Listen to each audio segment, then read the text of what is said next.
ಸಖತ್ ಖಾರ ಬಣ್ಣ ಮತ್ತು ರುಚಿ ಆಚಿ ಚಿಲ್ಲಿ ಪೌಡರ್. ದರ್ಶನ್ ಬಳಿ 82 ಲಕ್ಷ ನಗದು ಪತ್ತೆಯಾದ ಪ್ರಕರಣಕ್ಕೆ ಸಂಬಂಧಪಟ್ಟಂತೆ ಐಟಿ ಅಧಿಕಾರಿಗಳ ಮುಂದೆ ದರ್ಶನ್ ಹೇಳಿಕೆಯನ್ನ ಈಗಾಗಲೇ ದಾಖಲು ಮಾಡಲಾಗಿದೆ. ಈ ಹಣಕ್ಕೆ ಯಾವುದೇ ದಾಖಲೆಗಳಿಲ್ಲ ಅಂತ ನಟ ದರ್ಶನ್ ಹೇಳಿಕೆಯನ್ನ ನೀಡಿದ್ದಾರೆ. ದರ್ಶನ್ ಬಳಿ 82 ಲಕ್ಷ ನಗದು ಪತ್ತೆಯಾದ ಪ್ರಕರಣಕ್ಕೆ ಸಂಬಂಧಪಟ್ಟಂತೆ ಇದೀಗ ಐಟಿ ಅಧಿಕಾರಿಗಳ ಮುಂದೆ ದರ್ಶನ್ ಅವರು ಕೆಲವೊಂದಷ್ಟು ಹೇಳಿಕೆಯನ್ನ ನೀಡಿದ್ರು. ಆ ಹೇಳಿಕೆಯನ್ನ ದಾಖಲು ಮಾಡಿಕೊಳ್ಳಲಾಗಿದೆ. ಈ ಹಣಕ್ಕೆ ಯಾವುದೇ ದಾಖಲೆಗಳಿಲ್ಲ ಅಂತ ನಟ ದರ್ಶನ್ ರವರು ಈಗಾಗಲೇ ಒಂದು ಹೇಳಿಕೆಯನ್ನ ನೀಡಿದ್ರು. ಕೃಷಿ ಮೂಲದಿಂದ ಬಂದ ಹಣ ಅಂತ ಹೇಳಿ ನಟ ದರ್ಶನ್ ಹೇಳಿಕೆಯನ್ನ ನೀಡಿದ್ರು. ಆ ಎಲ್ಲ ಹೇಳಿಕೆಗಳನ್ನ ಇದೀಗ ದಾಖಲು ಮಾಡಿಕೊಳ್ಳಲಾಗಿದೆ. ಐಟಿ ರಿಟರ್ನ್ಸ್ ವೇಳೆ ಮಾಹಿತಿಯನ್ನ ನೀಡ್ತೇನೆ ಅಂತ ಹೇಳಿ ನಟ ದರ್ಶನ್ ರವರು ಈಗಾಗಲೇ ಕೆಲವೊಂದಷ್ಟು ಸ್ಪಷ್ಟನೆಯನ್ನ ನೀಡಿದ್ದಾರೆ.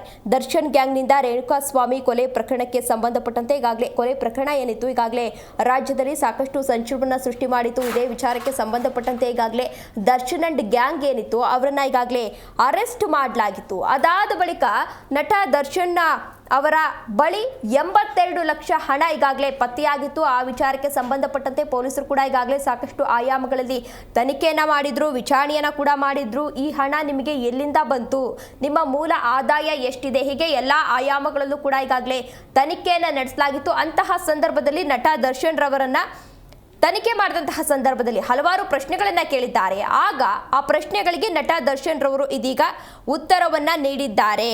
ಅಂದ್ರೆ ಏನೇನು ಉತ್ತರವನ್ನ ನೀಡಿದ್ದಾರೆ ಅಂತ ಹೇಳಿದ್ರೆ, ನಾನು ಕೃಷಿ ಮಾಡಿದ್ದೆ, ಪ್ರಾಣಿಗಳ ಮಾರಾಟವನ್ನ ಮಾಡಿದ್ದೆ, ಆ ಮಾರಾಟದಿಂದ ನನಗೆ ಹಣ ಸಿಕ್ಕಿದೆ ಅಂತ ಹೇಳಿ ನಟ ದರ್ಶನ್ ರವರು ಕೆಲವೊಂದಷ್ಟು ಹೇಳಿಕೆಯನ್ನ ನೀಡಿದ್ದಾರೆ. ಆ ಎಲ್ಲ ಹೇಳಿಕೆಗಳನ್ನ ಸಂಗ್ರಹಿಸಲಾಗಿದೆ. ಇದೇ ವಿಚಾರಕ್ಕೆ ಸಂಬಂಧಪಟ್ಟಂತೆ ಹೆಚ್ಚಿನ ಡೀಟೇಲ್ಸ್ ಅನ್ನ ನೀಡಲಿದ್ದಾರೆ ನಮ್ಮ ಪ್ರತಿನಿಧಿ ಭವ್ಯ.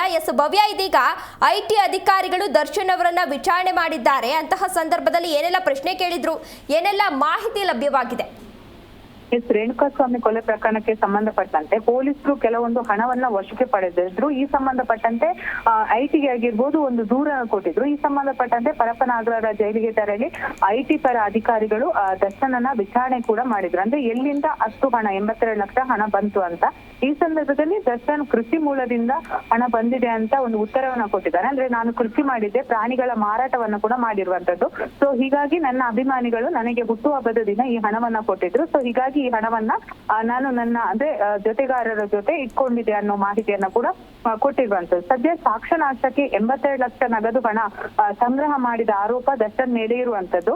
ಸೊ ಹೀಗಾಗಿ ಕಾಮಾಕ್ಷಿ ಪಾಳ್ಯ ಪೊಲೀಸರು ಹಣವನ್ನ ವಶಕ್ಕೆ ಪಡೆದು ತದನಂತರ ತನಿಖಾಧಿಕಾರಿ ಐಟಿಗೆ ಮಾಹಿತಿ ನೀಡಿದ್ರು. ಹಣದ ಮೂಲದ ಬಗ್ಗೆ ಮಾಹಿತಿ ನೀಡಲು ನೋಟಿಸ್ ಅನ್ನು ಕೂಡ ದರ್ಶನ್ಗೆ ನೀಡಲಾಗಿತ್ತು.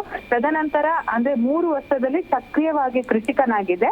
ಸೊ ಇದರಿಂದ ನನ್ಗೆ ಬಂದಿರುವ ಹಣ ಅಂತ ದರ್ಶನ್ ಅವರು ಸ್ಪಷ್ಟನೆ ಕೊಟ್ಟಿರುವಂತದ್ದು. ಯಾಕಂದ್ರೆ ಮೊನ್ನೆದು ಈ ಹಣಕ್ಕೆ ಸಂಬಂಧಪಟ್ಟಂತೆ ನ್ಯಾಯಾಲಯದಲ್ಲಿ ಕೂಡ ವಿಚಾರ ಬಂದಿತ್ತು. ಈ ಸಂದರ್ಭದಲ್ಲಿ ಈ ಹಣವನ್ನ ಐಟಿಗೆ ಪ್ರೊಡ್ಯೂಸ್ ಮಾಡುವಂತೆ ನ್ಯಾಯಾಲಯ ಕೂಡ ಸೂಚನೆ ಕೊಟ್ಟಿರುವಂತದ್ದು.